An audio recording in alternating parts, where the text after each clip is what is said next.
Speaking of telling people their business, I got to tell you, Rick Mihelic and the guys over at NACFE, what they really do is they look at other people's business. They look at the alternatives and the approaches that people take, and then they collate the data and then kind of express the results out there so that people can make informed choices about the approaches they'll be making over the next couple of years, the next couple of decades, and into the future and beyond. Rick is here this morning. He has returned. It is good to have him. We're talking about 4Gen this morning. Rick, how you doing, man? Happy Friday. Yeah, thanks for having me on. It's good to have you. So let's just kind of dive in here because we're talking with Rick, who of course is the director of emerging technologies and the lead on BEV fleets for ROL. As you know, Dave and I live in alphabet soup land. So kind of unpack what your experience over at 4Gen was and some of the things you saw and some of the things you're expecting as we move towards the big drive next month. Yeah, so Run on Less gives me a chance to go out in the field and actually meet fleets. And I met 4Gen Logistics out of Rialto, California. The facility I was at, they were operating 40 Volvo VNR electric trucks. They've had them for a couple of years now. They've put in 13 hyper-fast charging stations that are capable of 350 kilowatt charging. And it was just exciting to be with this group. From the drivers all the way up to the owner, they are just fully committed to being a sustainable drayage fleet. They have this goal of being 100% battery electric by the end of this year. They're operating between Rialto in the Inland Empire in California and the ports of Long Beach and LA. It just was thrilling to be with this group. They're just so committed to the goal that they have. How do you create that kind of culture? Because you got a chance to get up close and personal with 4Gen in regards to be able to see not just the people behind the desk, but the people behind the wheel, the people at all the stations, everywhere they're kind of making this a reality. How do you get this to be a shared culture experience? Because part of what you guys are going to be looking at ultimately is that none of this works. The human factor is everything in regards to onboarding new technologies or taking a different path. So how did you, in regards to what you saw, see them kind of make the decision across the board, and how did they implement it even at the smallest level? Yeah, that corporate culture is huge. It starts with somebody having a vision, and the people in charge had this vision that they were going to improve the environment, that they were going to help California meet their goals for emissions reductions, and then they brought in equipment. They got people comfortable that it could do the job that they were going to do, and they were just really excited about the technology. And getting the vehicles in the hands of the drivers really helps. Letting them actually experiment, getting over their range anxiety issues and whatever questions they have about battery electric vehicles.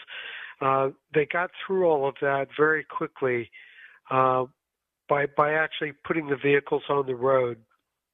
Yeah, and that's a big thing too, is that sometimes, we actually had a guy on the show yesterday talking about the idea of take action, both George Patton and Teddy Roosevelt's sort of attitude to take action. And you can have the committee about having a committee to make the committee. This Yeah. this in many ways is kind of the exact opposite approach. It goes back to the kind of Patton Roosevelt, Teddy Roosevelt approach of let's just get this done and let's deal with the mistakes as they come. But we need to get this stuff out there and we need to start making it work now. That really was kind of and I did a little bit of reading on them as well too. That really was the experience. They were willing to deal with the process, warts and all. It wasn't a tentative embrace of what they're trying to do, correct? Yeah, the video that we released on runonless.com today, one of the great quotes is they saw, the industry tends to see battery electric vehicles as an obstacle, and this company saw it as an opportunity. And that's the different perspective that successful companies bring to the table, is they're looking to make the technology work. They're not trying to find reasons why it won't work. And that's what was thrilling about talking to these people. It was really, really exciting for me to be with them.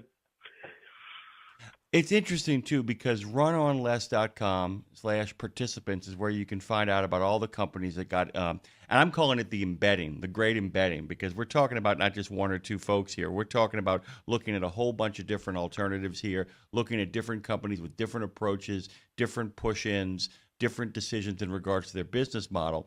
And so it kind of brings me to my final question. You can take some time unpacking this. So you've seen a lot of this going on over there on the West Coast. When we finally get to the actual run, to the September deadline, what are your expectations of what you're going to see? Yeah, so in September we're running all these different powertrains, the hydrogen fuel cell and natural gas and renewable diesel and battery electric, and we're going to be able to compare how they operate in their specific duty cycles. And it's real world trucks in real world operations. And so, you take all the hype out, all the advertising out, and see what's really going on with these vehicles in September when we operate them for 3 weeks. I had a process question about the videos you guys create, about the content you create. So you want to make sure that the stuff doesn't go on in perpetuity, that it isn't lengthy, but you guys don't have a sort of, you're not PR folks. That's not what you do. You're telling the truth and you're trying to give an overview of what happened and what went down. How do you manage to make stuff consumable while at the same time telling the viewer and the listener the truth, like we do here? I mean, that's one of the great charges that Dave and I talked about. How do we get enough of a sense that you guys went into the weeds with the information that you need, while at the same time not overwhelming people with so much information they can't process it? Are you following me, Rick? Yeah, we've got some excellent people. We're not a huge group, but we've got some quality people who know how to do this stuff, and we've been doing it since 2017 when Run on Less started. We just focus on providing unbiased information. That's our whole purpose in life, is to filter the noise and get people the information they need to make decisions properly. By the way, they get right to the signal, by the way, which is, of course, that's a pretty good reference to get through that noise and actually get to the signal. We are talking, by the way, about with Rick Mihelic this morning about 4Gen logistics. I just want to get a couple of final thoughts from you before we actually run out of time here. What were the problems they dealt with in doing this? Because one of the things about jumping in like this, about going full throttle and making a push, is that you're going to hit some speed bumps. What were the problems that they actually encountered, and how did they actually manage to maneuver their way around those obstacles?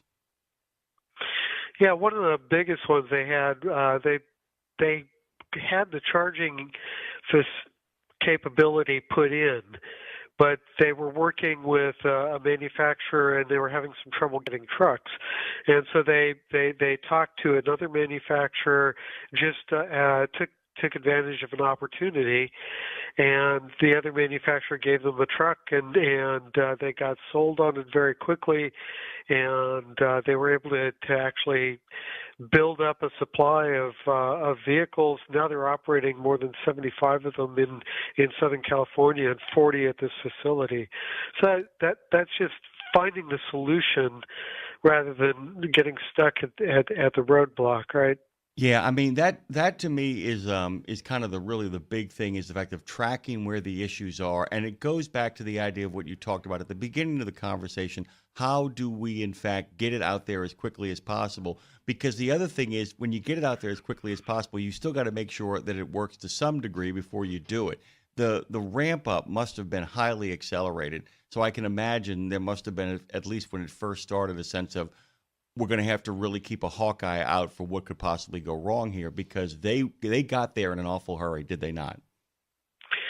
Yeah, they committed to being 100% zero emission vehicles and jumped right in with both feet. So I think that's part of the success that they've had is that they showed everybody that they were committed to go do this, and then they moved on and put the vehicles in place and just started making them work. By the way, ROL means run on less, but it also means you got to make an investment in the people that are driving it. Of course, I saved my last question for our listeners.